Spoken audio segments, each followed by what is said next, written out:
మన ప్రభు అయినటువంటి యేసు క్రీస్తు వారి యొక్క ప్రశస్తమైన నామమును బట్టి ఈ ఉదయకాలము చేరి వచ్చినటువంటి మీ అందరికీ కూడా క్రీస్తు పేరట శుభములు తెలియచేయుచున్నాను. మరి ఈ దినాన మనము 19వ కీర్తన ఇంతవరకు 7 వచనాలు మనం ధ్యానించి ఉన్నాం. అలాగనే 8వ వచనం మనము చూసినప్పుడు అక్కడ ఏమి రాయబడి ఉందంటే, యెహోవా ఉపదేశములు నిర్దోషమైనవి, అవి హృదయమును సంతోషపరుచును. యెహోవా ఏర్పరిచిన ధర్మము నిర్మలమైంది, అది కన్నులకు వెలిగించును. అమ్మా, ఏంటంటే ఇక్కడ మరి ఇంతకు ముందు చెప్పుకున్నటువంటి వచనాలన్నీ కూడా యెహోవా ధర్మశాస్త్రము యథార్థమైందని మనము తెలుసుకున్నాం. రెండవది, అది ప్రాణమును తెప్పరల చేస్తుందని తెలుసుకున్నాం. అలాగే మూడవది, ఆ శాసనములు, ధర్మశాస్త్ర శాసనములన్నీ కూడా నమ్మదగినవని తెలుసుకున్నాం. నాలుగవది, అది బుద్ధిహీనులకు జ్ఞానము పుట్టిస్తుందని తెలుసుకున్నాం. అలాగనే ఆ ధర్మశాస్త్రం నుంచి వెలువడినటువంటి ఉపదేశములన్నీ కూడా నిర్దోషమైనవి, అంటే దోషము లేనటువంటివి కదా. ఇంటి దోషము, ఒంటి దోషము, బిడ్డ దోషము, ఇంకా అనేకమైన దోషాల గురించి ప్రజలు అపోహ కలిగి ఉన్నారు. కానీ ఆ దోషములన్నీ పోగొట్టేటువంటి రక్షకుడు యేసుక్రీస్తు ప్రభువారు. అయితే ఆయన ఉపదేశములన్నీ కూడా నిర్దోషమైనవి. అమ్మా, ఎలాంటివి? నిర్దోషమైనవి. అవి హృదయములకు ఏం చేస్తాయంట? సంతోషపరుస్తాయంట. హృదయాన్ని ఏం చేస్తాయి? ఎవడో సంతోషపరచలేడు. ఈ లోకంలో ఉన్న సంతోషము 2.5 గంటలు ఉండొచ్చు, లేకపోతే 1 గంట ఉండొచ్చు, 1 రోజు ఉండొచ్చు. ఆరోగ్యం ఉన్నంత సేపు సంతోషం ఉండొచ్చు, పిల్లలుగా ఉన్నంత సేపు సంతోషం ఉండొచ్చు. కానీ ఆయన యొక్క మరి నిర్మలమైనది, అది కన్నులకు వెలిగిస్తుంది. రెండోది ఏం చేస్తుంది? సంతోషము కావాలి అనుకుంటే కనుక తప్పకుండా ఏం చేయాలి? ఆయన ఉపదేశములు వినాలి. విని ఇడిసిపెట్టుకోకుండా హృదయములో దాచుకుని దాన్ని ఉపయోగించాలి. అప్పుడు నువ్వు సంతోషంగా ఉంటావు. అర్థమవుతుందా? ఈ లోకంలో ఎక్కడ నీకు సంతోషం అనేది దొరకదు. సంతోషం కోసము ప్రజలు ఎంతగానో తాపత్రయపడుతూ ఉన్నారు. సంతోషం కోసం ఎక్కడెక్కడికో పరిగెడుతున్నారు. సంతోషం కోసము హనీమూన్కి వెళ్తున్నారు. సంతోషం కోసం పిక్నిక్కి వెళ్తున్నారు. సంతోషం కోసము సినిమాలకు వెళ్తున్నారు. సంతోషం కోసము ఎక్కడ వెళ్తున్నారంట? అమెరికాకి వెళ్తున్నారు, ఇతర దేశాలకు వెళ్తున్నారు, ఏమేమో చేస్తున్నారు.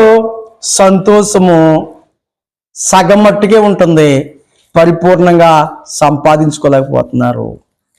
ఇక్కడ చూసినప్పుడు యెహోవా ఉపదేశములు నిర్దోషమైనవి, అవి హృదయమును సంతోషపరుస్తాయంట. అయ్యా చూడండి, నీకు సంతోషము కావాలంటే ఆయన ఉపదేశము మీరు అంగీకరించి దాని ప్రకారము నీవు జీవించినప్పుడు నీ హృదయంలో సంతోషం ఉంటుంది. ప్రియ మిత్రుడా, ప్రియ మిత్రమా, ప్రియ సహోదరి, ప్రియ సహోదరుడా, సంతోషం కోసము సమస్తాన్ని కూడా ఏం చేస్తున్నారు? తగలబెట్టుకుంటున్నారు. గడిచినటువంటి రోజులలో గత నెలలో లాస్ ఏంజల్స్ అనేటువంటి ప్రదేశం ఉన్నది అమెరికాలో. అక్కడికి సంతోషించడానికి సెలబ్రిటీలు అందరూ వచ్చారు. ఎక్కువ డబ్బున్న వాళ్ళు, ఎక్కువ అందమున్న వాళ్ళు, ఎక్కువ ఖరీదైన వస్త్రాలు ధరించేవాళ్ళు, సినీ సెలబ్రిటీలు అందరూ కూడా ఆ లాస్ ఏంజల్స్ ప్రాంతంలో నివాసాలు నిర్మాణం చేసుకుని అక్కడ ఉంటూ ఉన్నారు. అందం గొప్పదని పొగిడారు, ఆస్తి గొప్పదని పొగిడారు, ఆస్తి ద్వారా వచ్చే ఆనందము ఎంతో గొప్పని వారు అనుకున్నారు. ఒకరికంటే ఒకరు గొప్ప అనుకున్నారు. దేవుడే తక్కువని వారు అన్నారు. ఎప్పుడైతే దేవుణ్ణి తక్కువ అన్నారో అప్పుడే నన్నే తక్కువ అన్నప్పుడు మీరు ఎక్కడ ఎక్కువ చూడండి అని చెప్పి ఆ లాస్ ఏంజల్స్ ప్రాంతం అంతా కూడా అగ్నితో తగలబడిపోయింది. ఎంతో వెల చెల్లించి కట్టుకున్నటువంటి గృహాలన్నీ కూడా బూడిదైపోయినాయి. తెలుసా మీకు? ఇప్పటికింకా తగలబడుతూనే ఉంది. ఆ అగ్ని ఆర్పడము ఎవరి తరము కావట్లేదు. 160 కిలోమీటర్ల వేగముతో చుడిగా వస్తుంది. ఆ ఇళ్ళన్నిటిని చుట్టుకుని అవన్నీ కూడా తగలబడిపోతున్నాయి. వార్నింగ్ మీద వార్నింగ్ ఇస్తున్నారు, హెచ్చరికల మీద హెచ్చరికలు చేస్తున్నారు. హెచ్చరికల మీద హెచ్చరికలు చేసిన, వార్నింగ్ల మీద వార్నింగ్లు ఇచ్చిన ప్రజలందరూ భయభ్రాంతులకి గురవుతూ ఉన్నారు. కానీ పాపం మానట్లేదు. మనుషుడు కంటే దేవుడే ఎక్కువ. ఏమాత్రము కూడా మనుషుడు చేసింది ఏది ఎక్కువ కాదు. ఎప్పుడైతే మనుషుడు తన్ను తాను తగ్గించుకుంటాడో అప్పుడే వాని హృదయంలో దేవుడు సంతోషాన్ని అమర్చుతాడు. అది ఆఖరి వరకు కూడా నీలో ఉంటుంది. ఎప్పుడైతే దేవుని ధర్మశాస్త్రాన్ని హృదయపూర్వకంగా అంగీకరించి దేవుడు ఆజ్ఞలను మీరిపోకుండా, తప్పిపోకుండా కాపాడుకుంటూ కడవరకు నిలబడతాడో ఆ వ్యక్తులు సంతోషంగా జీవిస్తారు. దేవునికి మహిమ కలుగునుగాక. మనం ఇంకా చూసినప్పుడు ఈ సృష్టిలో ఒక మాటని మనము చూసినప్పుడు ఏం చూసాం? ఇప్పుడు మనము సంతోషం. అయ్యా, ఆ సెలబ్రిటీలు అందరూ కూడా ఏం చేశారు? సంతోషం చేశారు. సంతోషము పరిపూర్ణం కాకముందే ఆ పట్టణం అంతా ఏమైంది? తగలబడిపోతుంది. చాలాసార్లు అక్కడ మంటలు వచ్చినాయి. కానీ ఇప్పుడు వచ్చిన మంటలు వేరు, అప్పుడు వచ్చిన మంటలు వేరు. ఇప్పుడు ఆర్పడానికే లేదు. సుడిగాలి వస్తా ఉంది. ఎన్ని కిలోమీటర్లు అంట? 160 కిలోమీటర్ల వేగంతో వస్తున్నటువంటి ఆ గాలికి ఎంతో వాల్యుబుల్, ఖరీదైనటువంటి భవనాలు తగలబడిపోతూ ఉన్నాయి. అనేక మంది అక్కడ తనువు సాలిస్తూ ఉన్నారు. కాబట్టి ఈ దినాన మనము చూసినప్పుడు 8వ వచనం అంటాడు, యెహోవా ఉపదేశము నిర్దోషమైనవి, అవి హృదయమును సంతోషపరుస్తాయంట. నీకు నువ్వుగా సంతోషం ఉంటే ఎంతో కాలం ఉండదు. దేవుడిచ్చే సంతోషము చిరకాలం ఉంటుంది. దేవుడు ఏర్పాటు చేసేటటువంటి ధర్మము నిర్మలమైంది. కన్నులకు ఏం చేద్దంట? అది వెలుగునిస్తుందంట. ఏమిస్తుంది? వెలుగిస్తుంది. ఆ వెలుగులో నువ్వు నడిస్తే చక్కగా నడుస్తావు, పక్కకు పడిపోవో, పాపంలో పడిపోవో, నీ ప్రాణం పోగొట్టుకో.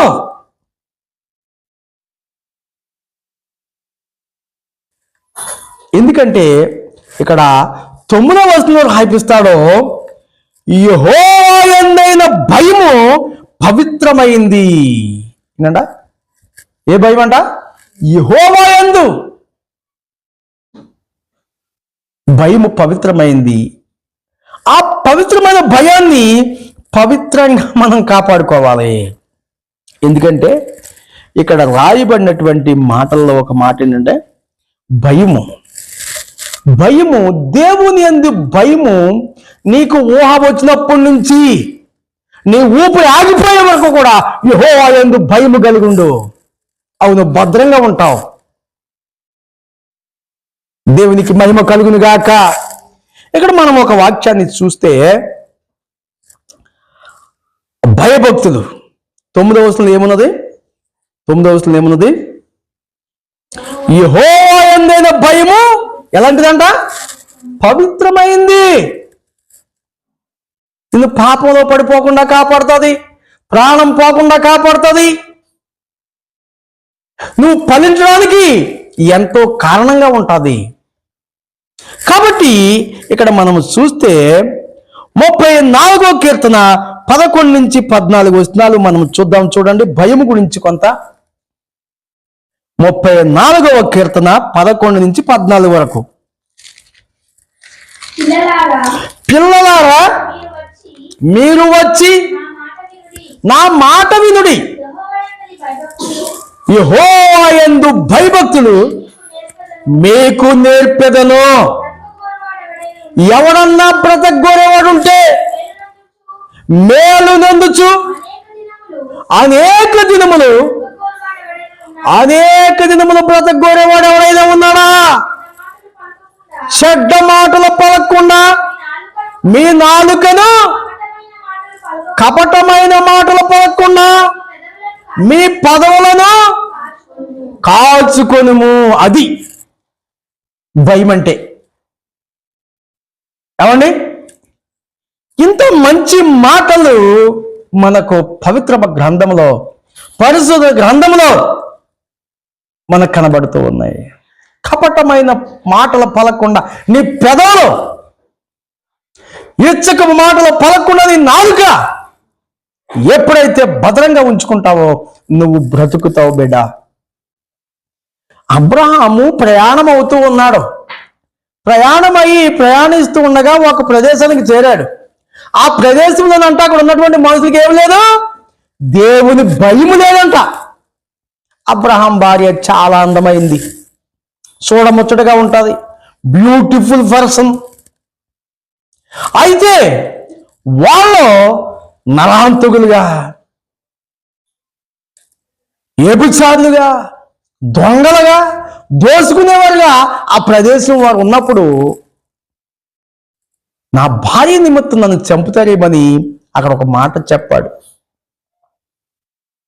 ప్రియమైనటువంటి వారులారా, ఈరోజు ఈ హెచ్చరిక మీకు తెలియజేస్తుంది. మీరు బ్రతకాలంటే మీ నాలుకని భద్రం చేసుకోవాలి, మీ పెదాల్ని కాసుకోవాలి. ఒక మనిషి జీవితంలో శాశ్వతమైన మేలు కలిగేందుకు దేవుని పట్ల భయభక్తులు సాధనాలుగా ఉన్నాయి. ఏంటంటే ఏం చేయాలంట? భయభక్తుల్ని సాధనం చెయ్యాలంట. ఏం చేయాలంట? ఒక మనుషుని జీవితంలో శాశ్వతమైన మేలు కావాలంటే ఏం చేయాలి? యథార్థతగా ఉండటానికి సాధనం చేయాలి, నీతిగా ఉండటానికి ప్రాక్టీస్ చేయాలి. రోమియోలకు రాసిన పత్రిక 7వ అధ్యాయం 12వ వచనం చూద్దాం. కాబట్టి ధర్మశాస్త్రము పరిశుద్ధమైంది, ఆజ్ఞ కూడా పరిశుద్ధమైందే, నీతి గలది, ఉత్తమమైందై ఉన్నది. అబ్బా, ఆజ్ఞ ఏంటంట? దేవుని ఆజ్ఞ పరిశుద్ధమైంది, నీతి కలిగింది, పవిత్రమైంది, ఇంకా ఉత్తమమైందై ఉన్నది. ప్రియమైన వాళ్ళారా, నీవు బ్రతకగోరి వాడు ఎవడైనా ఉంటే కనుక ఆయన ఆజ్ఞలు ప్రాక్టీస్ చేయి, నీతిగా ఉండటానికి ప్రాక్టీస్ చేయి, యథార్థంగా ఉండటానికే సాధన చేయి. సాధించుము నరుడా, సాధన చేయము నరుడా, సాధించలేనిది ఏది ఉండదు. సాధించాలి, ప్రాక్టీస్ చేయాలి. ప్రతిదీ కూడా ప్రాక్టీస్ చాలా మోస్ట్ ఇంపార్టెంట్. డబ్బు కోసం, ఆస్తి కోసం ప్రజలు తహతహలాడుతున్నారు. అదే ప్రతి మనిషి కూడా దేవుని వాక్కు కోసము ఆరాట పడితే, తహతహలాడితే, దేవుని వాక్య కోసం పాటు పడితే వారెంత ధన్యులవుతారని, అయ్యా ఎంత ధన్యులవుతారు. అప్పుడు ఈ లోకమంతా వింత భిన్నంగా ఉంటుంది. ఈ లోకమంతా ఏమవుతుందంట? 19వ కీర్తన 72వ వచనం. వేల కొలిది వెండి బంగారు నాణ్యముల కంటే అది నీవిచ్చిన ధర్మశాస్త్రము నాకు మేలు. దేవుని స్తోత్రం కలిగింది గాక. వేల కొలిది ఎండి బంగారాల కంటే నువ్వు ఇచ్చిన ధర్మశాస్త్రం నాకు మేలు. ఎంత అమూల్యమైన మాట. బంగారము కంటెను, అపరంజి కంటెను నీ ఆజ్ఞలు నాకు ప్రియముగా ఉన్నాయి.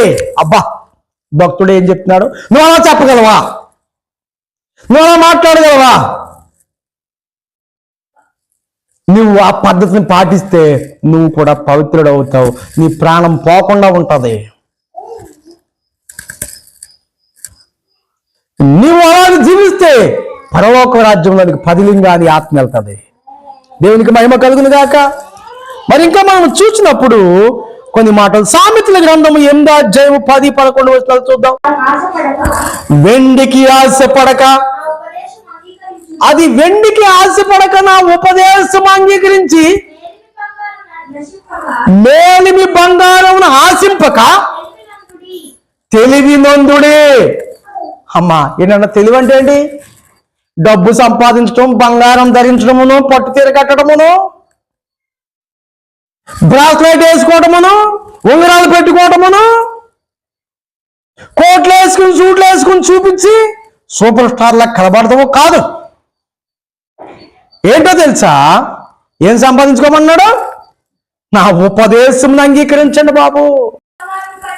మేలిమి బంగారము కంటెను, మేలిమి బంగారము కంటెను, అపరంజి కంటెను నా వలన కలుగు ఫలము మంచిదని, నా వలన కలుగు ఫలము మంచిదని దేవుడు చలవిస్తున్నాడు. ఎవరి వల్లంట? ఎవరి వల్ల కలగాలి? దేవుడు వలన కలిగే ఫలము మంచిది. ఇంటికి మంచిది కావాలా, చెడ్డది కావాలా? ఏమేం తోటలో మంచి చెడ్డ తెలివినిచ్చి వృక్ష ఫలం పెట్టాడు. దేవుడు మంచిని మాత్రము చాలా పెట్టాడు, చెడ్డది మాత్రం మాకు పండ్లు పెట్టాడు. అర్థమవుతుందా? ఆయన వల్ల కలిగే ఫలము మంచిది, కానీ సాతాను వల్ల కలిగే ఫలము చెడ్డది కదా. కాబట్టి నువ్వు ఎలాగ ఉండాలనుకుంటున్నావో నువ్వే నిర్ణయించుకో. వాడికి ఆధ్యాత్మికంగా సాగేవాడికి, ఆలయానికి వచ్చేవాడికి ఎలాగుంటా? ఎంతో మధురముగా అనిపిస్తుందంట. కానీ పాపంలో ఉండి పాపాన్ని రుచిగా జురుకుంటున్న వాళ్ళకి మాత్రము ఇవి ఎన్నుపోటుగాను గుండుపోటుగాను ఉంటాయి, సూటుపోటు మాటలుగా ఉంటాయి, సురుక్కుమనిపిస్తాయి, సూదులా గుచ్చుతాయి. కాబట్టి ప్రియమైనటువంటి వాళ్ళారా, ఇవి ఎవరైతే నీతిగా ఉండాలనుకుంటున్నారో వాళ్ళకి ఇవి మధురముగా ఉంటాయంట. చూద్దాం 119వ కీర్తన 103వ వచనం చూద్దాం. 119, 103.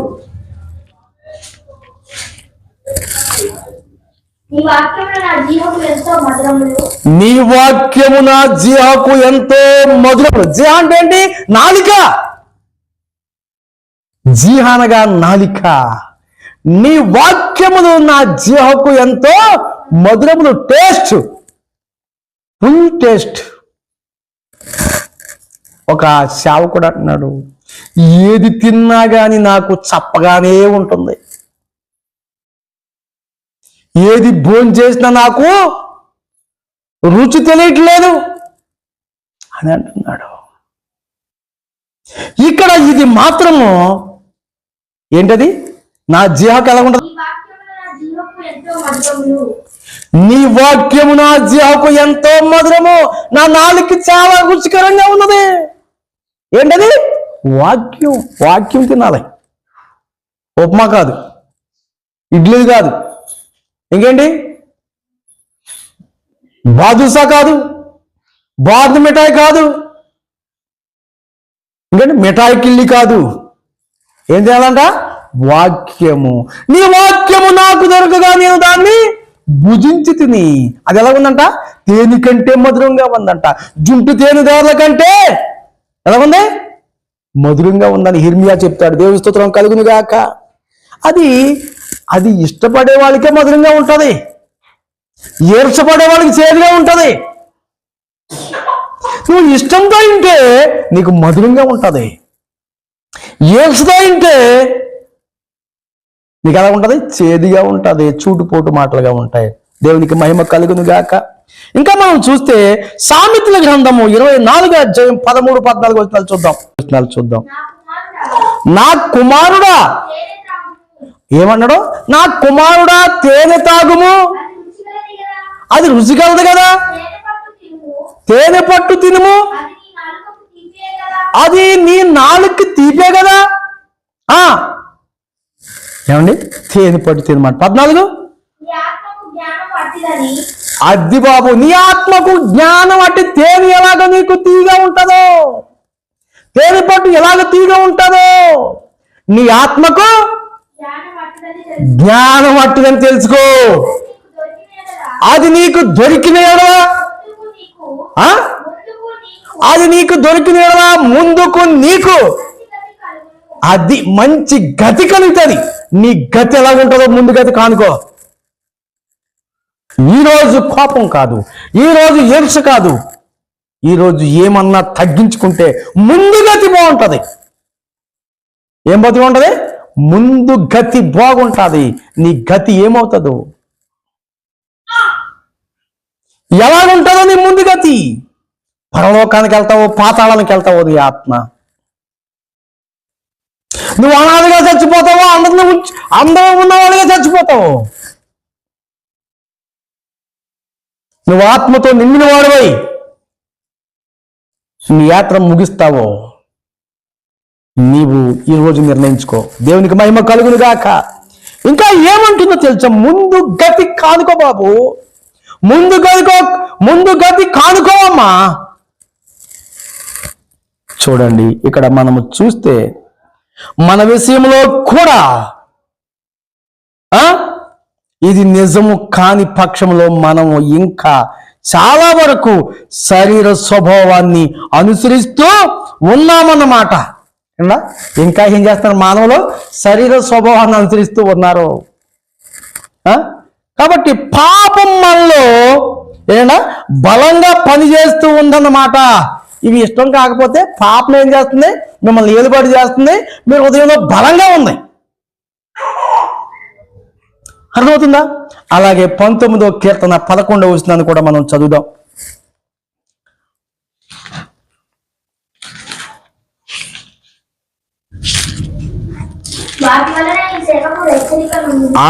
ఏటి వలనంట? వాటి వలన నీ సేవకుడు హెచ్చరిక నొందును. అబ్బబ్బబ్బా, ఏంటంటది? వాటిని గైకోవటం వల్ల గొప్ప లాభం కలుగుతుంది. ఆయన ఆజ్ఞలు గైకుంటే అది కావాలా? ఏంటండి? గొప్ప లాభము గైకుంటే. పంటేసి పంట పండలేదు, పురుగులు నాకేసి అనుకోనుకంటే ఆయన ఇచ్చిన ఆజ్ఞ ప్రకారము మనము జీవిస్తే పంట పుష్కలంగా ఉంటది. ఏమి లాభం అంట? గొప్ప లాభం ఆయన ఆజ్ఞలు గైకుంటే. చదువు ఇంకా. వాటిని గైకొనటం వలన గొప్ప లాభము కలుగును. అద్దండి, తన పొరపాట్లు కనుగొనివాడు ఎవడండి పొరపాట్లు కనుక్కోవాలి, ఎక్కడ పడిపోతున్నావో, ఎక్కడ తప్పు చేస్తున్నావో, ఎక్కడ తప్పు మాట్లాడాలో, ఎక్కడ రైట్ మాట్లాడాలో దాన్ని కరెక్ట్గా గమనిస్తే కనుక, ఇంట్లో ఎలా మాట్లాడాలో, బయట ఎలా మాట్లాడాలో కనుక నీవు గ్రహిస్తే నీ ముందు గతి బాగుంటది. ఏ గతి బాగుంటది? ముందు గతి బాగుంటది. హెచ్చరిక అనేది మానవుడు బతికున్నంత కాలము దేవుని వాక్కు హెచ్చరిస్తూనే ఉంటది. ఎందుకంటే మానవుడు పాప ప్రపంచంలో జీవిస్తున్నాడు. ప్రపంచమంతా పాపంతో నిండి ఉంది. ఆ పాపములోంచి బయటికి రాలేక మానవుడు కొట్టుమిట్లాడుతూ ఉన్నాడు. పాపములోంచి బయటికి రావాలి అంటే పవిత్రమైన వాక్యాన్ని మనము ఏం చేయాలి? వినాలి, తినాలి కదా. అయితే చూడండి, మనం ఈ లోకంలో ఉన్నంత కాలము దేవుని నుంచి అస్తమానము మనకి హెచ్చరికలు అవసరమే కదా. హెచ్చరిక ఖచ్చితంగా అవసరం ప్రతి మానవుడికి. నాయకులు లేని జనులు చెడిపోతారు, నాయకులు లేని జనులు చెడిపోతారు. కాబట్టి హెచ్చరిక అనేది కంపల్సరీ కావాలి. తండ్రి పిల్లల్ని ఎప్పుడు గద్దిస్తూనే ఉండాలి. భర్త ఎప్పుడు భార్యని భయభక్తులతో పోషించాలి. అప్పుడే ఆ కుటుంబం బాగుంటుంది. కాబట్టి ఇక్కడ ఏమున్నదంటే చూడండి, మనం ఈ లోకంలో ఉన్నంత కాలము దేవుని నుంచి అస్తమానము మనకి హెచ్చరికలు అవసరమంట. అవసరమా కాదా? అవసరము. ప్రతి మనిషికి హెచ్చరిక అనేది చాలా అవసరం. హెచ్చరిక లేకపోతేనంట ఏమైపోతాం తెలుసా? హెచ్చరిక లేకపోతే ఏం చేస్తాం? తన ఇష్టానుసారంగా భయం లేకపోతే ఏం చేస్తాం? పిల్లలు బూడిద పామేసుకున్నాం అనుకోండి, బొర్రలోకి వెళ్ళి, ఒరే అది బూడిదరా బాబు, అది తింటే ఏమవుతుంది? ఏమవుతుంది? బూడిద తింటే ఏమవుతుంది? కడుపులో బాధ అవుతుంది అని హెచ్చరిక చెయ్యాలి. అవునా కదా? టీచర్ ఏం చేస్తాడు? మార్కులు వేస్తాడు ఎగ్జామ్లో, ఇది తప్పు రాసావని చెప్తాడు. ఎందుకు ఒక సంవత్సరానికి 4 ఎగ్జామ్లు పెడతారు? First unit, second unit, third unit, quarterly, half yearly, యానవరిలో ఏమన్నా నువ్వు ఎదగాలంటే ఈ యూనిట్లన్నిటినీ చక్కగా ఒక్కోటి ప్రాక్టికల్ సాధన చేసుకుంటూ టీచర్ పెట్టే టెస్టులు అన్నిటిలో పాస్ అవుతే యాన్యువల్ ఎగ్జామ్లో ఏమవుతావు? మంచి ర్యాంక్ వస్తుంది నీకు. ప్రియమైనటువంటి వాళ్ళారా, ఈ ఉదయకాలంలో చూడండి, మానవుడు అంట ఏం చేయాలంట? మానవుడు బ్రతికున్నంత కాలం హెచ్చరిక వస్తూనే ఉంటుంది. దానికోసం చూడండి, మనము 2వ దినవృత్తాంతములు 19వ అధ్యాయం 10వ వచనం, తప్పిపోయిన వారిని తప్పక హెచ్చరించాలంట, లేకపోతే ఆ ఉగ్రత మనం కూడా బాధ్యులమంట. తప్పు చేస్తున్నప్పుడు బెత్తం వాడకపోతే ఆ తండ్రి అంట ఆ కుమారుణ్ణి మానవుగా అప్పగిచ్చినట్టంట. బెత్తం వాడాలి, లేకపోతే ఆ బెత్తం వాడలేకపోతేనంట ఆ పాపంలో తండ్రి కూడా పాల్పంపడేదంట. అలాగే పాదిరి కూడా ప్రజల్ని హెచ్చరించకపోతే ఆ పాపం పాదిరికి కూడా ప్రాప్తిస్తుందంట. ఈ మాట చూస్తుంటే అదే గుర్తొస్తుంది నాకు. చూడండి, 2వ దినవృత్తాంతంలో 19వ అధ్యాయము 10వ వచనం, నరహత్యను గూర్చియు ధర్మశాస్త్రమును గూర్చియు ధర్మమును గూర్చియు కట్టడలను గూర్చియు న్యాయవిధులను గూర్చియు ఆయా పట్టణములలో నివసించు నీ సహోదరులు తెచ్చు.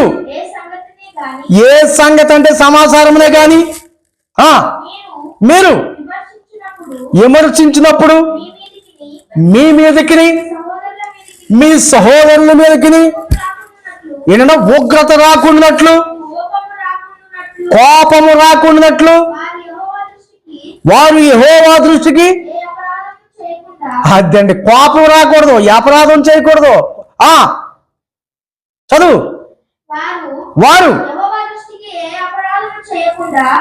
యెహోవా దృష్టికి ఏ అపరాధము చేయకుండా వారిని ఏం చేయాలంటే హెచ్చరిక చెయ్యాలి. చేయలేనోడు తండ్రి కాదు, హెచ్చరించలేనోడు పాదిరి కాదు. మీరు ఇలాగూ చేసిన ఎడలా మీరు అపరాధులు కాకుండా ఉంది. హెచ్చరించేవాడు అపరాధం కాకుండా ఉంటాడు. కోపమైనా పర్వాలేదు, వ్యతిరేకమైన పర్వాలేదు, శత్రువైనా పర్వాలేదు. హెజ్కేలు 3:18-21 వరకు. అవశ్యముగా నీవు మరణమవుదు అని నేను దుర్మార్గుని గూర్చి ఆజ్ఞేయిగా నీవు అతన్ని హెచ్చరిక చేయకయు అతడు జీవించినట్లు తన దుర్మార్గతను విడిచి పెట్టవల్లని వానిని హెచ్చరిక చేయకయు నుండి ఎడల ఆ దుర్మార్గుడు తాను చేసిన దోషమును బట్టి మరణమవును గాని అతని ఆ రక్తమునకు నిన్ను ఉత్తరవాదిగా ఎంచును. అర్థమవుతుందా? తప్పు చేసిన వాళ్ళు ఏం చేయాలి? ఆ పాపం మన మీద ఉంటుంది. సంఘస్థులు వస్తున్నారు, తప్పు చేశారు. వాళ్ళు ఏం చేయాలంట? నువ్వు తప్పు చేసావని వాడిని హెచ్చరిక చేయకపోతే, ఆ పాపాన్ని బట్టి వాడు చచ్చిపోతే ఆ పాపం హెచ్చరిక చేయలేనోడి మీద కూడా వస్తుందంట. అయితే నీవు దుర్మార్గుని హెచ్చరిక చేయగా అతడు దుర్మార్గం నుండి దుష్టక్రియల నుండి మరలని ఎడల అతడు తన దోషమును బట్టి మరణమవును గాని నీవు ఆత్మను తప్పించుకొందువు. 20వ వచనం, మరియు నీతి గలవాడు తన నీతిని విడిచి దుర్నీతిని అనుసరించినందున నేను అతని ముందర అభ్యంతరము పెట్టగా అతడు మరణమగును. నీవు అతనిని హెచ్చరిక చేయని ఎడల పూర్వము తాను చేసిన నీతి జ్ఞాపకమునకు రాకుండా అతడు తన దోషం బట్టి మరణమవును. అయితే అతని ప్రాణ విషయంలో నిన్ను ఉత్తరవాదిగా ఎంచుదును. అయితే పాపము చేయవలదని నీతి గలవానిని నీవు హెచ్చరిక చేయగా అతడు హెచ్చరింపబడి పాపము చేయక మాని ఎడల అతడు అవశ్యముగా బ్రతుకును. నీ మట్టుకు నీవు ఆత్మను తప్పించుకుంటువు. దేవుని స్తోత్రం కలుగును గాక. ఇదండి అడ్మినిస్ట్రేషన్ అంటే ఇది మెయింటైన్ చేస్తే మనం పరలోకంలో ఖచ్చితంగా ఉంటాము. మనం బ్రతుకుతాము, ఎదుటి వాడిని బ్రతికిస్తాము. ఆ శిక్ష మన మీదకే రాదు. కోపపడు కానీ హెచ్చరిక చేయాలి.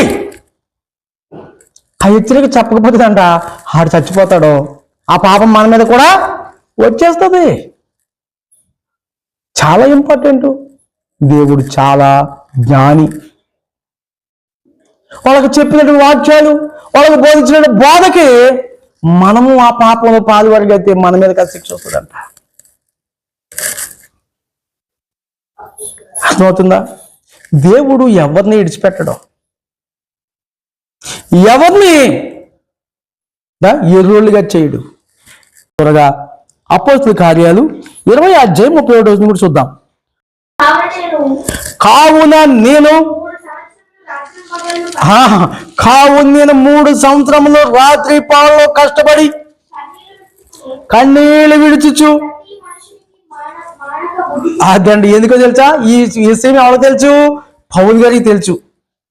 ఏనా మానగా కన్నీళ్లు విడుచుచు. ఎన్ని సంవత్సరమ్మా? కాబట్టి నేను 3 సంవత్సరములు కన్నీళ్లు విడుచుచు ప్రతి